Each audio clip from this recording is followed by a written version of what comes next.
Drives one in the air. Deep right field. It's got a chance. Grand slam. Way back it might be. It could be. Cubs win. Cubs win. Cubs win. Holy cow.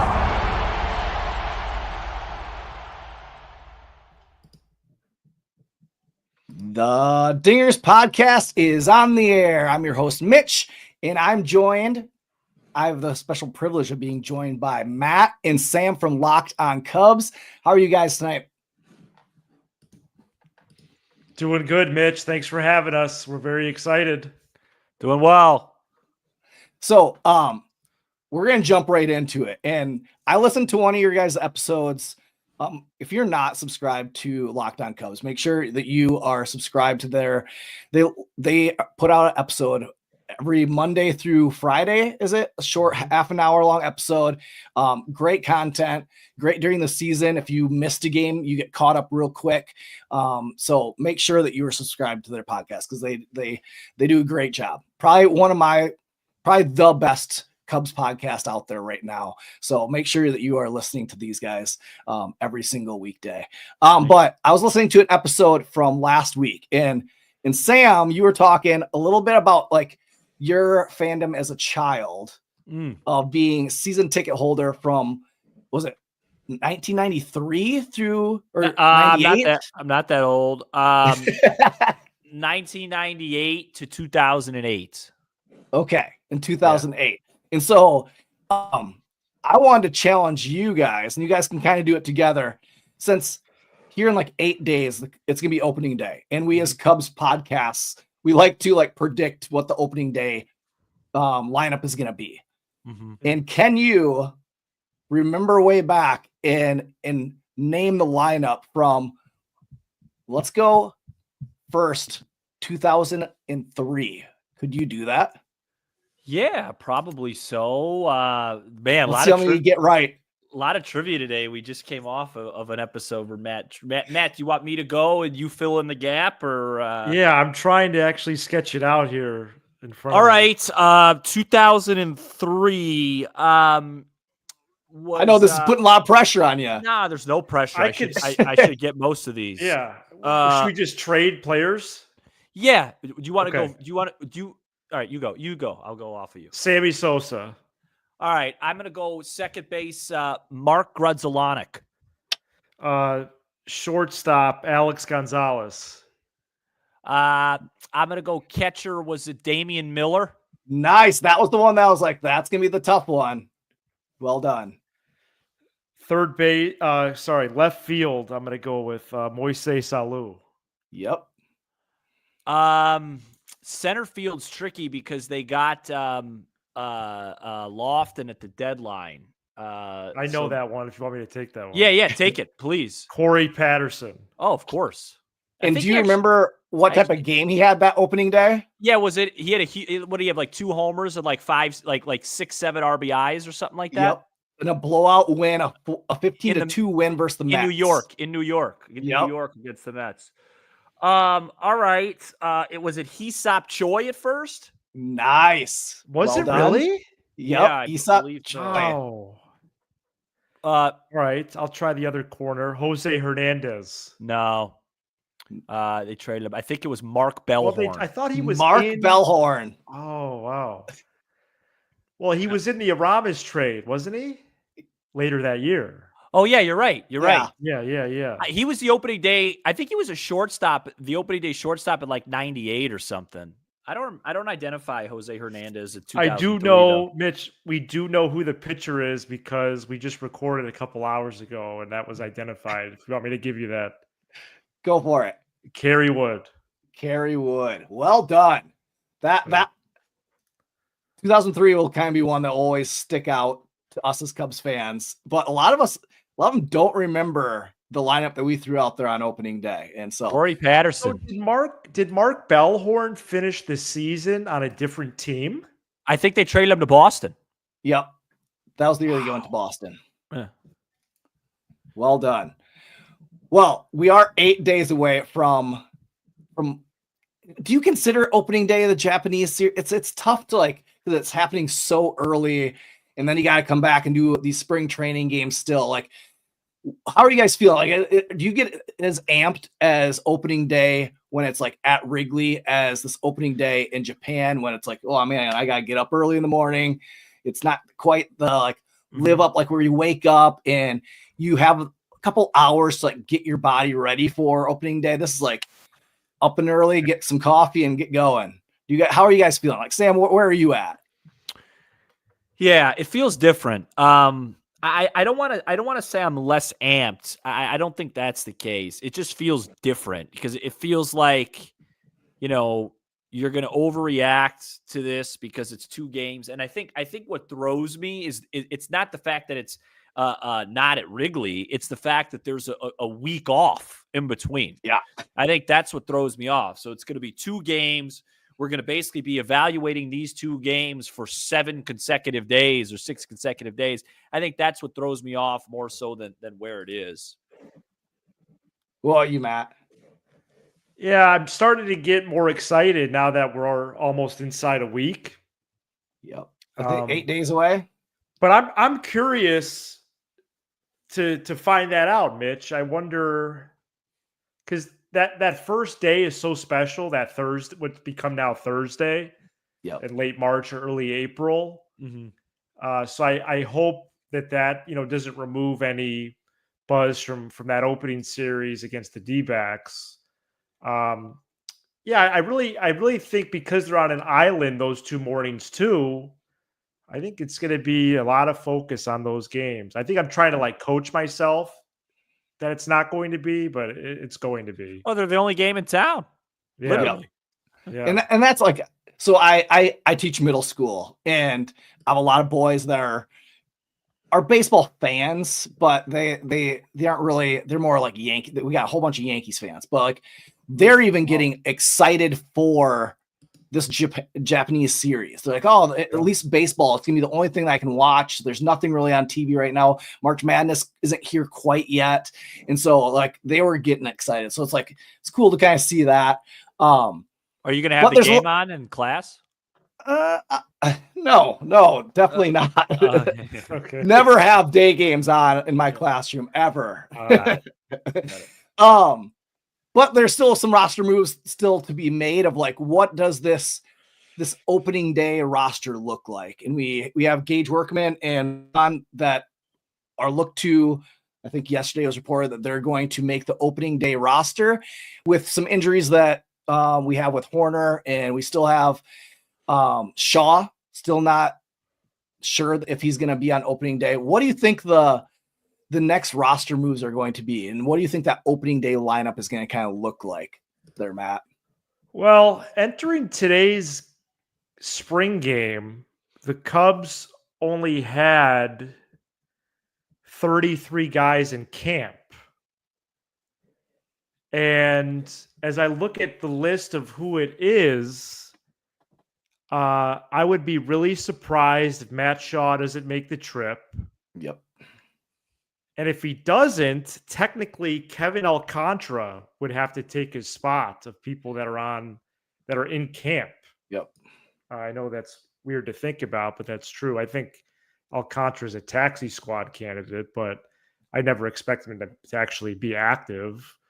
And then there's just one like pitcher spot, and that might just be on the taxi squad too. And that's guys like Ben Brown, Jordan Wicks, Daniel Palencia is still in camp as of right now. Yep. Maybe he makes the trip. Hopefully. So really it's probably more I'm targeting now March 27th as, okay, who's actually going to spend the first couple weeks as Cubs, more so now than these 2 games. Because even in that 8-day span from the last Japan game to the 27th, if Horner is ready and Shaw, then Workman or Brujan will have to be their flame will have to be extinguished. So, there's going to be some they are going to be very transactional before the 27th. But really, I think the battles right now or the questions are pretty minor, unless Counsell begins his presser tomorrow and he's like, guess what? Matt Shaw is going to be roommates with Horner. He's not coming with us. Yeah. Now, if we don't keep Gage Workman on the roster, then he goes back to who was he? Detroit. Detroit. And that's a tough one. Very likely there is a scenario, Mitch, where the Cubs could basically send a prospect to the Tigers and Workman could be assigned to Des Moines. Which the spring he's having, it's tough because you have these two guys, Bruhan and Workman, that could be great, valuable bench pieces, which the Cubs have kind of reworked their whole bench. It's something that was kind of really weak last year. We didn't have anybody that when injuries did happen, or we were trying to fill everybody at third base. That now we actually have a decent bench, and you have now Workman, who adds a little bit of pop. Never really got a chance in Detroit, and you have Bruhan, who had speed and can play second base. So that's the tough thing of like, who do you see getting maybe a extended look on this roster? Yeah, I think it's going to be a Workman. I think he, we've talked about this on our show. I think in a different scenario, if Aramis Ramirez was still playing third base for the Cubs, maybe it'd be Vidal Brujan, or Chris Bryant or somebody like that. But with a lesser experienced guy like Shaw, I think just having a little bit of defensive insurance and pop off the bench, a guy that you feel like could give you, like, I just don't feel like Vidal Brujan could play every day successfully if something happened to Matt Shaw, if Matt Shaw wasn't hitting or whatever it was. So I think it's going to be Workman. I'm pretty confident in that. Now we've seen where the Cubs last 2 years have gone through, where they've gone a month where the offenses just went completely silent and been kind of the downfall of the whole season. Like, you can kind of pin it back to like 2 months, both the last 2 years. And you look at the schedule this year and you see that April's a tough April. And Kyle in the comments kind of talks a little bit about getting off to a hot start in April is so key. How much value are you guys putting in on that first April with a really tough schedule? What do you think, Matt? Yeah, I would say I'm putting a good amount of value on it. I know it's going to be a challenge through that. I believe it's the last series that crosses over into the first day of May. There's those first 32 games. There's a lot of really good competition on the schedule. Dodgers a couple times, D-backs a couple times, Padres, Phillies, Rangers. So it's going to be a challenge. With that being said, I think we have learned, less so from the powerhouses like the Dodgers and Yankees, but I do think a division winning team could have a 25, 30 game pocket. It wouldn't be fun if they opened with that. But they could settle in after that and have a fine season or even a really special season. But I would like to see them, when they go into Milwaukee on Friday, May 2nd, 32 games in, you'd like to see them, at least 17 and 15 or whatever it is. And really just good health, positive contributions throughout the roster, including what you mentioned, Mitch, with the revamped bench. I would say I would add to that the revamped bullpen. And then the looming question, those first 32 would be, okay, who are the 5 starters? How are they looking? And does it become even more clear, because it is already, in my opinion, that they need help there? Well, even just after that first month, is it even more clear? And so those are some things I'm looking for. You bring up the starting pitching and the maybe not having the depth. That was one of my questions of what is your concerns going into this season? Because my big concern is more like, we do have pretty good depth at starting pitching, but we don't have top tier depth. And that was something we thought that they were going to address and kind of fill in between Imanaga and Tyone with a quality starting pitcher. And we didn't get that. But if one or two of those guys gets injured or is on the IL for significant amount of time, we're in trouble with a top tier starting pitching and our rotation gets really weak. So that's my big concern. Is that something you guys concerned, and what other concerns you guys got? Yeah. I think, first of all, just going back to what you said earlier about the offense, even in the previous era with Bryant, Rizzo, Baez, 2018, offense disappeared, cost them the season. 2020, COVID season, offense disappeared, cost them the season.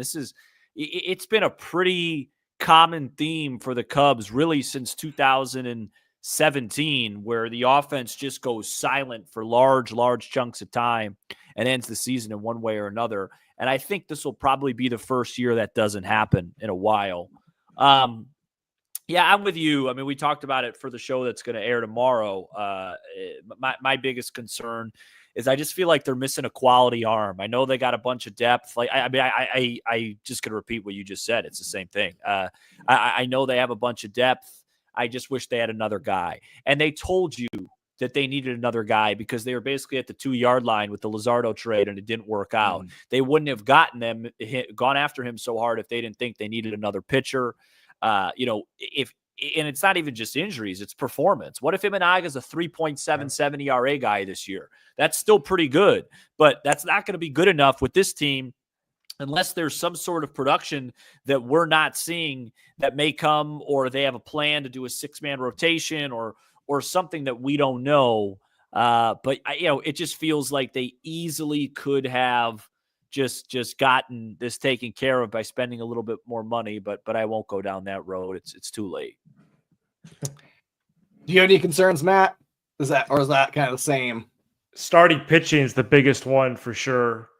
And that's where you look. Don't even know who the 5th guy is, by the way. Yeah, no, and you might no look, idea.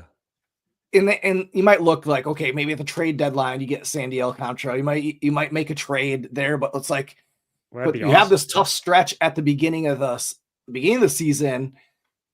If you had him had somebody of quality at the beginning of the season, then you could use that in other ways, maybe for offense. Like, we're putting a lot of stock in Matt Shaw to be able to be the guy at third base. Well, what if he isn't? Engage Workman, I mean, he hasn't proven anything yet. So it's those type of things where we could put those assets that we have in the minor leagues to use in other places. If we would have went out and did what they obviously, like Sammy said, they identified that was a hole and they tried to fill it and it just didn't work out. They failed. So, yep, they failed.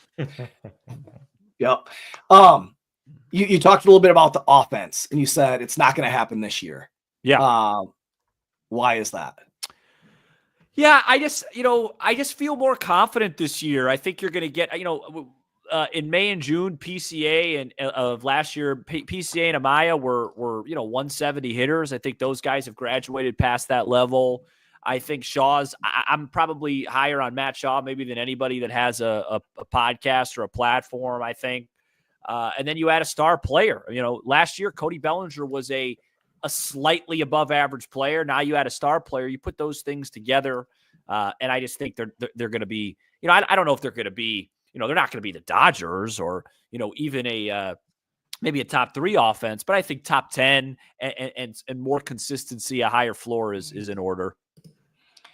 Yeah, I mean, over the last year, we've talked a lot about this Cubs lineup has been full of like B-listers and C-list stars, and we have not had an A-lister on this lineup in a long time. And you get Kyle Tucker, and that's an A-lister. That's a guy that can sustain an offense when other guys are underperforming. When Ian Happ is going through his stretch at the beginning of the season where he's not hitting 3 for 32. You have your Tucker there to like sustain the offense. And I do think like Dansby is gonna take a step forward this year. I think last year dealing with the hernia injury, like that was holding him back a little bit from taking a good swing. So I feel like he's going to be more sustainable, and that's going to just lengthen the lineup. And that's the big thing with the Cubs lineup that hasn't been very long. You get down past 5-6 and it's like out. And you're like, okay, let's turn it back over. We have to get, well, you just said the whole problem. It's been full of B-listers and C-listers and it's not a long lineup. So you can't Yep. have both. If it's filled with B listers and C listers, you got to have B listers and C listers in the 8-9 hole. So this Yep. year, I think it's longer, and they have an A lister. Sorry to cut you off. No, that's great.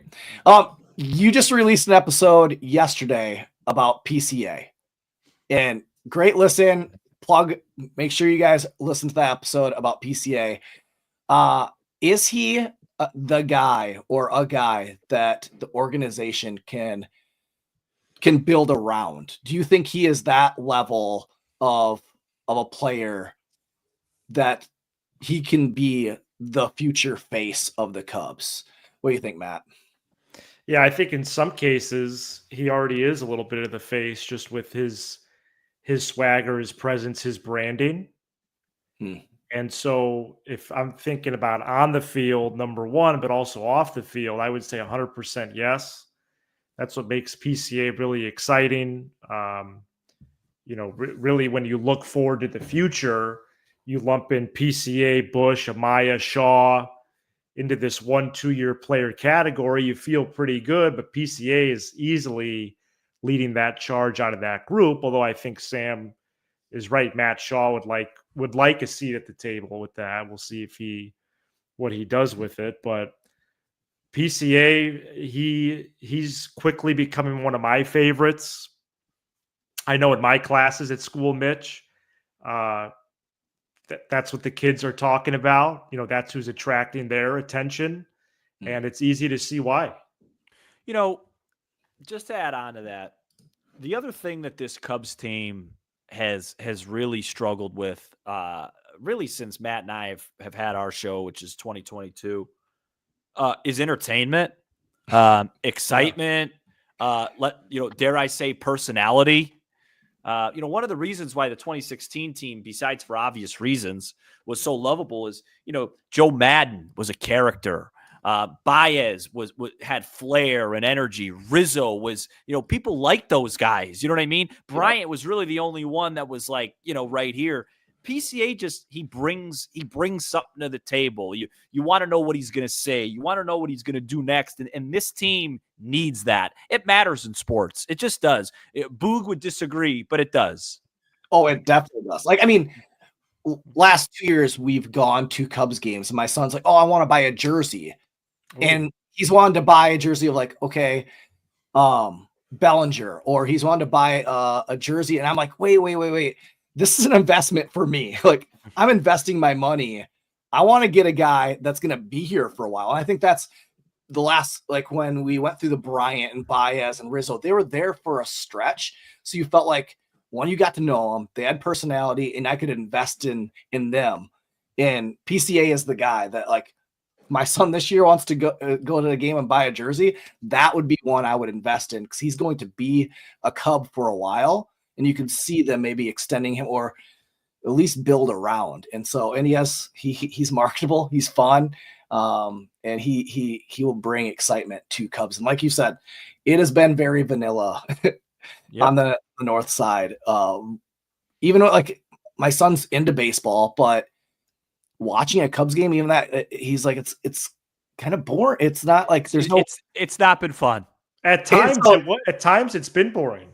Yeah, and especially at the beginning of last season, and my son was just starting baseball and getting into it, and he was watching the Cubs, and they're playing the most boring offensive baseball and not pushing runs across. He's like, I don't want to play like this. It's like, well, your son doesn't care about exit velocity. Yeah, he doesn't care about launch angle. He doesn't care about waiting to hit home runs. He wants to see something pop off the screen. Yep, he does. So, talking about excitement, we have some youth on this team, that top 100 prospects. We have quite a few of them on that list, and a lot of guys kind of just waiting in the wings. A lot of guys, from pitchers to position players, outfielders. Who do you see out of that group maybe making an impact on this season's team? What do you think, Matt? Oh, go ahead, Matt. Well, I said in our bold predictions episode, I think Cade Horton is going to contribute to the rotation before the end of the year, and then eventually transition to the bullpen, just to keep a pitch count on him, literally. But I think it's interesting because Craig Counsell keeps name dropping these guys. He name dropped the other day. He's name dropped Alcantara, Ballesteros, Casey, Triantos. Mm-hmm. I'd like to see Ballesteros, even if it was a short stint, exclusively DH. Maybe he cameos at first or catcher, and he just gaps one. I'm thinking about Schwarber's one of his first games in Cleveland. Maybe Ballesteros could do that against, the hated Cardinals, hated Brewers, hated Reds, hated Pirates, something like that. Nats too. But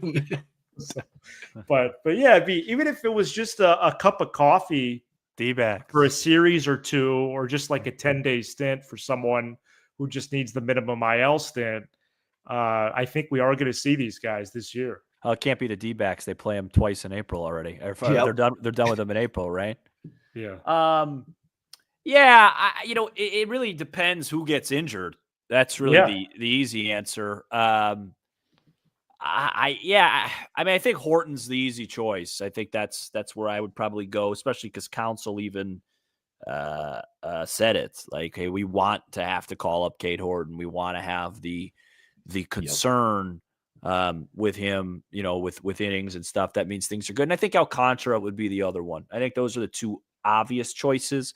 Triantos has had a great spring, but it would, I don't really want to see him anytime soon, because that would mean something probably happened to Horner or Swanson, because I don't think they're going to have him back up. And then Casey, he's battling the injury right now. He's, an important year for him. And we'll see, because, people don't realize, like Happ, Suzuki, a lot of these guys, Horner, after this year, they got one more year left.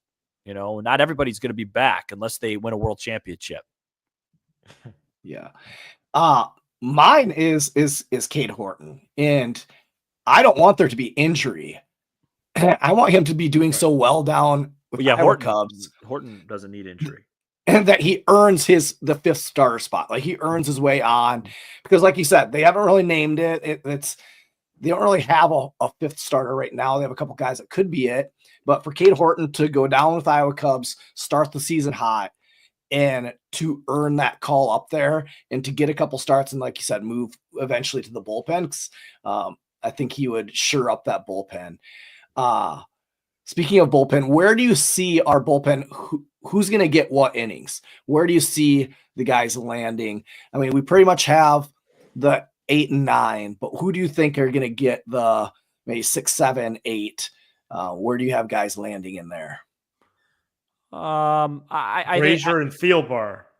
Yeah, I mean, I think it all depends on matchups. I think in the 6th inning, if there's some lefties, if they're if they're playing LA and Imanaga's thrown 75 pitches through 5, and in the 6th inning it's Ohtani, Betts, Freeman, you see Thielbar in the 6th, because that's the time to use that lefty pocket, unless they use like Boyd or somebody. But Counsell's not really innings relegated. He's more matchups. Like you said, I think Presley, Hodge, 8, 9, and then Brazier will get high leverage. I think Merriweather's pitched his way to get some leverage to start the year with the way he's looked in spring. Wow, really? Yeah, I think so.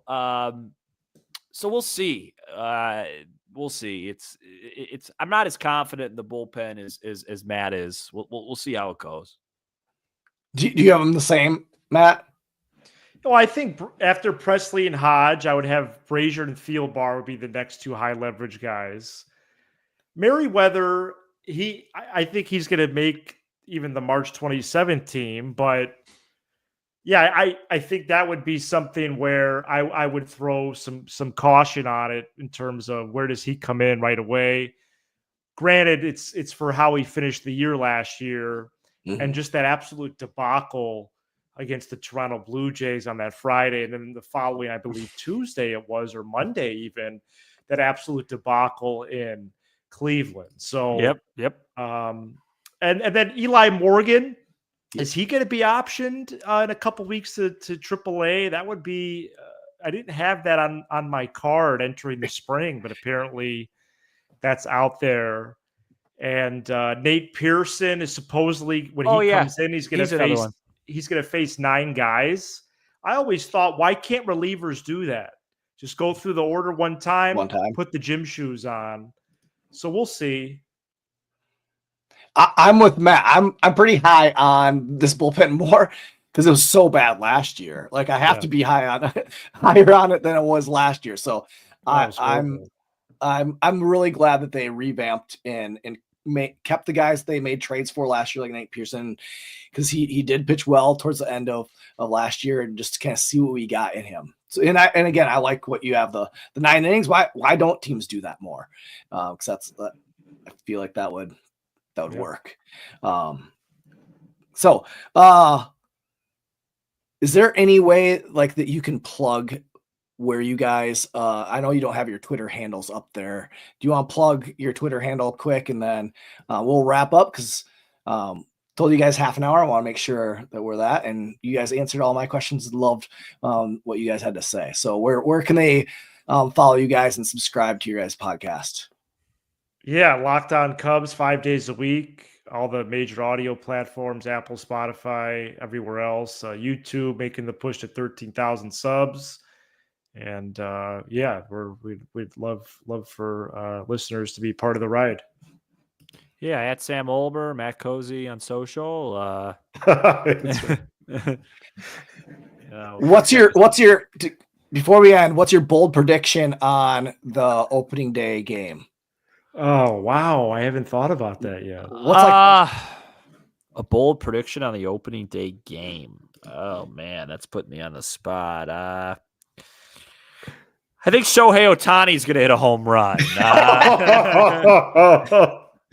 Oh no! Be very careful the first to open the season, like the first batter. Be very careful the first pitch of the 2025 season, because Imanaga he will challenge him with a fastball up in the zone, and if he misses just by a bit, it'll be hit about 475 feet. I thought you were going to say Imanaga 7 shutties, and then we'll turn it over. But yeah, I don't think that's going to happen. I'm just hoping they split. Yeah, I'm hoping they win a game. Yep. But they might not. They might not. So I think my bold prediction would be if Shaw's in the starting lineup, he's going to get some hits. Okay. I don't really think that's that bold, but just kind of annoyed at the whole Shaw situation. He should be treated like a top tier prospect. He should be in the lineup. He should be hitting 6th, 5th, or 7th opening day, and let him go. Yeah, they're treating him like he works at like a department store or something. Yeah, I don't like it. So I'll say PCA inside the park homer. Oh well, that's about it. Well, no, you should put money on that then, because you could pay like tuition off of that. Okay. Oh, that would be fun in the Tokyo Dome to see the crowd being crazy as he's flying around the bases. Love it. Well, thanks for joining us. Appreciate Matt and Sam for joining us. That does it for this episode of the Dingers podcast. Make sure that you are following us on Tap Sports Network, and yeah, go Cubs.